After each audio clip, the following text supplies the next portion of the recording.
বর্মশাই, আজকে কি দিয়ে খেয়েছো? কি দিয়ে খেয়েছো? বলবো কেন? বলবা না? না খাইয়ে রেখেছি না তোমাকে। না বলছি।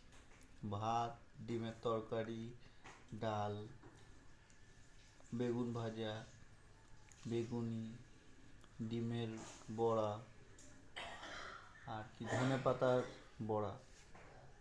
ব্যাস। আর লেবু? ওটা খাওয়ার জিনিস না, ওটা তো এমনি লেবু- কেটে দিয়েছে। ওটা কি রান্না করেছে নাকি? লেবুটা তো ডালের সাথে খেয়েছো। ও তাহলে হ্যাঁ, তাহলে খেয়েছি। আর জল। হ্যাঁ, জল বলবা, লেবুটা বলবা না, এটা হ্যাঁ। খাওয়ার জিনিস। আর ও দাড়িগুলো না লঙ্কা কাটো, খেয়েছি। দাড়িগুলো কাটো, একদম ভাল লাগে না, গরু গরু লাগে। তুমি ভিডিও তুলছো? হ্যাঁ, জানো না? কেন?